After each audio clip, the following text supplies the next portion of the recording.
Hello students, welcome to you all my channel Subhash sir. और मैं आप सभी लोगों का अपने चैनल सुभाष सर में वेलकम करता हूँ। तो आज मैं आपको लेके आ गया हूँ न्यू टॉपिक। अगर आप किसी भी गवर्नमेंट एग्जाम्स की प्रिपरेशन कर रहे हैं और जो उस एग्जामिनेशन में अगर मैथमेटिक्स, जिसको आप लोग बोलते हो क्वांटिटेटिव एप्टीट्यूड बोलते हो, और रीजनिंग, ये दोनों टॉपिक के अगर क्वेश्चंस आते हैं तो आप बिल्कुल डरना नहीं। आज से मैं स्टार्ट कर रहा हूँ आपको जितने भी इम्पोर्टेंट को आपके पास चैप्टर्स है, ऐसा लग रहा है कि इस चैप्टर के क्वेश्चन बहुत सारे एग्जामिनेशन में आते हैं। तो आप अगर वनडे एग्जामिनेशन की तैयारी कर रहे हो और आपके एग्जामिनेशन में अगर ये थ्योरम समझो, ये आपके पास पहला एक मैं आपको एक क्वेश्चन करवा के मैं बताना चाह रहा हूँ कि हम लोग किस तरीके से क्वेश्चन को सॉल्व करते हैं और क्या अप्रोच होनी चाहिए। क्योंकि मैथ्स और रीजनिंग के जो क्वेश्चंस होते हैं वो स्कोरिंग होते हैं। मोस्ट ऑफ जो ये रीजनिंग के क्वेश्चन होते हैं बहुत ही ईजी आते हैं और मैथमेटिक्स के आई थिंक सो कि बहुत ज़्यादा हार्ड नहीं आते। अगर आप सॉल्व करने के लिए जाओगे तो इजीली क्या कर पाओगे, सॉल्व कर पाओगे। तो आज से मैं जो सीरीज स्टार्ट कर रहा हूँ उसमें हम लोग क्या करने वाले, प्रीवियस ईयर क्वेश्चंस। क्योंकि क्या होता है कि जब हम लोग प्रीवियस ईयर क्वेश्चन को अच्छी तरीके से सॉल्व करते हैं, हल करते हैं, तो क्या होता है, अपने अंदर कॉन्फिडेंस आता है कि अगले एग्जाम में इसी तरीके के क्वेश्चन एग्जाम में आने वाले हैं। बस समझ में आ गई। तो मैं सुभाष सर आज से स्टार्ट कर रहा हूँ आप लोगों को रीजनिंग और मैथमेटिक्स के एक पूरी तरीके से एक प्लेलिस्ट बनाऊंगा और उस प्लेलिस्ट में आप जाके सर्च करके आप मैथ्स और रीजनिंग के क्वेश्चंस को अच्छी तरीके से क्या कर पाओगे, सॉल्व कर पाओगे। और उसकी आपकी अप्रोच बढ़ेगी कि मैथ और रीजनिंग के क्वेश्चन को सॉल्व करने के लिए आपकी अप्रोच क्या होनी चाहिए। बात समझ में आ गई। तो आप किसी भी एग्जामिनेशन में हो, आप क्या करने वाले हो, आप मेरे साथ बन के जब तक आपका एग्जामिनेशन हो नहीं जाता है तब तक आप मेरे साथ बने रहिए। इतना मैं 100% आपको इंश्योर करता हूं कि जब भी आपका वो एग्जामिनेशन होगा जिसमें मैथ और रीजनिंग आते हैं, उसमें मैं आपको कंफर्म करके बता रहा हूं 10 से 12 ऐसे क्वेश्चंस होंगे जो आप without pen and paper solve करने वाले हो। ये मैं आपको आज ऑन कैमरा बता रहा हूं। ध्यान देना, बस आप मेरे इस पूरे सीरीज में बस लास्ट तक बने रहना। तो आज मैं एक ऐसे डेमो लेक्चर आपको एक क्वेश्चन सॉल्व करवा रहा हूँ।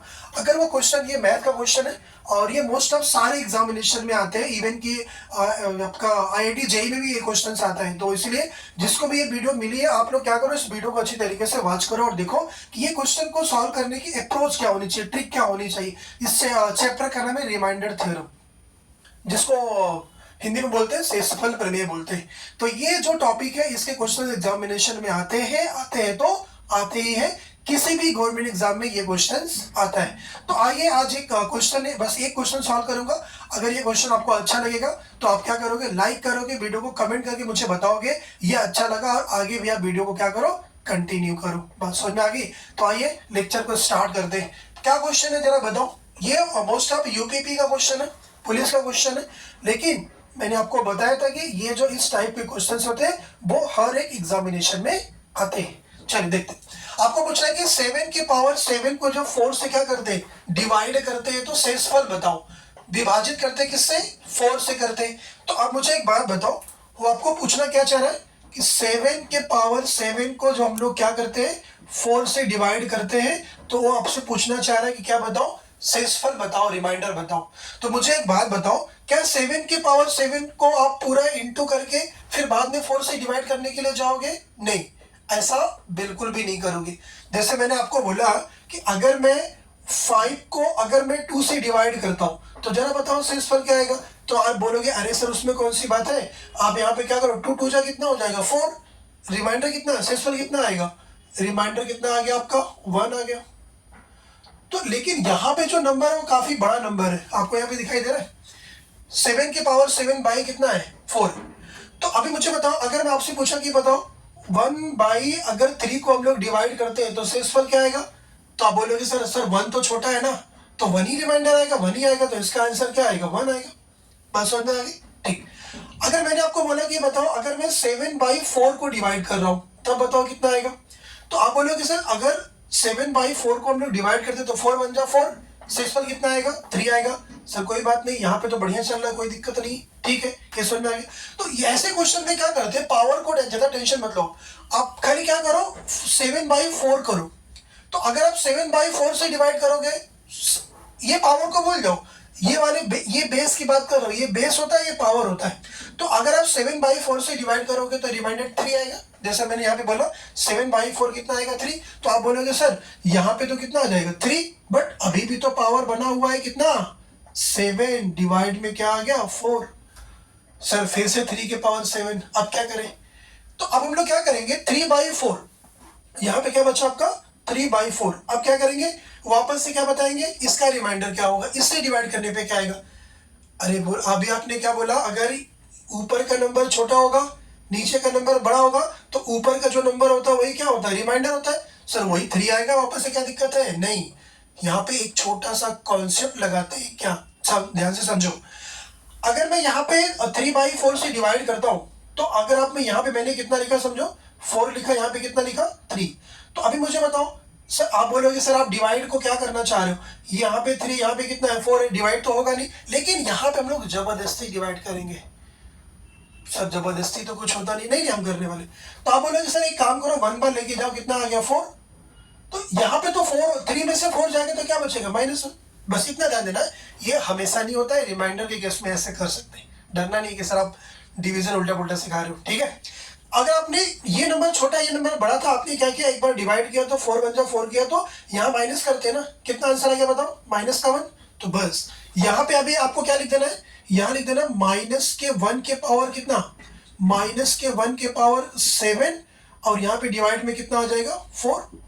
अगर -1 के पावर में अगर 7 ऑड नंबर है, विषम संख्या है, तो यहाँ पे क्या देता है बाहर देगा -1 बाई कितना आ जाएगा 4। -1/4 आ गया। सर अभी आंसर कितना दूर है, ध्यान देना। मैं जो आपको ट्रिक से बताऊंगा तो जल्दी बताऊंगा, लेकिन आपको पूरा कॉन्सेप्ट समझा रहा हूं तो टाइम जा रहा है, ठीक है, टेंशन मत लो। सर अब ये माइनस का समझे -1 कैसे है, क्योंकि -1 के पावर 7 था तो आप मल्टीप्लाई करते करते जाओगे तो -1 बाई कितना आ गया 4 आ गया। सर अगर ये 1/4 होता तो शेषफल 1 आ जाता, लेकिन अभी कितना -1/4 है। तो हम लोग क्या करने वाले हैं इस केस में, 4 में से ये नंबर को माइनस कर देते हैं। तो अभी मुझे बताओ -1 हटाओगे 4 में से तो -1 प्लस ऐसे कर देना, आपको प्लस कर देना होता है। तो 4 में से 1 कितना आंसर आ गया 3। तो रिमाइंडर क्या आ गया 3। ऑप्शन नंबर कौन सा हो गया जरा बताओ, सी। ये रहा आपका ऑप्शन सी। तो स्टूडेंट्स ये जो मैं आपको कॉन्सेप्ट सिखाया ना, इसको आप अच्छे से पहले समझो, 1-2 बार वीडियो को देखो, मैं आपको बताना क्या चाह रहा था, किस तरीके से और क्वेश्चन को इस तरीके से डिवाइड करके आप क्या करोगे 7/4, 4 से 7 में डिवाइड किया, कितना आंसर है, कितना शेषफल आया 3 है, तो 3/4 हो गया। बट अभी भी पावर में 7 बना हुआ है, ध्यान देना, ठीक है। फिर आपने क्या किया, फिर ये जो 3 में से फिर 4 को डिवाइड किया, लेकिन 3 तो कैसा नंबर था, 3 तो छोटा था 4 बड़ा था, लेकिन आपने डिवाइड किया, लेकिन माइनस करने के बाद यहाँ पे कितना आ गया -1 है, तो -1 के पावर 7 हो गया, डिवाइड में कितना आ गया 4 आ गया। अब -1 को अगर आप 7 बार मल्टीप्लाई करोगे तो -1 आएगा, -1 बाई कितना आ गया 4। अगर यहाँ पे समझो कुछ 8 होता 10 होता तो 1/4 आता, तो रिमाइंडर 1 आ जाता, लेकिन ये -1/4 आ गया। अब क्या करेंगे, तो अब ये जो नीचे का नंबर 4 दिख रहा है ना, उससे क्या करो 1 को प्लस करते हैं, लेकिन यहाँ पे ऊपर क्या है -1, नीचे क्या है +4, आंसर कितना आ गया 3। ऑप्शन नंबर कौन सा आ गया सी। तो ये आपके पास रिमाइंडर थ्योरम का छोटा सा कॉन्सेप्ट मैंने आपको बताया। इसको मैं ट्रिक से भी सॉल्व कराऊंगा कि जल्दी जल्दी कैसे सॉल्व करते हैं, लेकिन यहाँ पे मैंने पूरी एक आपको बात बताई है। अगर आपको ये वीडियो समझ में आ गया होगा तो आप वीडियो को लाइक करो, शेयर करो, मेरे चैनल को सब्सक्राइब करो।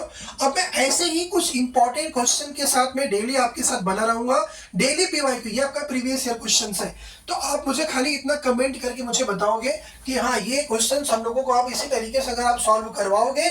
ये अभी मैथ्स था, मैं आपको रीजनिंग के सारे सम जो जितने भी क्वेश्चन प्रीवियस ईयर में आते हैं वो सब सॉल्व करवा के देने वाला हूँ। तो आप खाली ज्यादा कुछ नहीं, आप वीडियो पे जाके कमेंट करके मुझे बताओ कि हाँ ये लेक्चर अच्छा लगा, ये हम लोगों को क्वेश्चन अच्छे से समझा, तो फिर आगे मैं और भी सारे क्वेश्चंस आपके सामने लेके आऊंगा।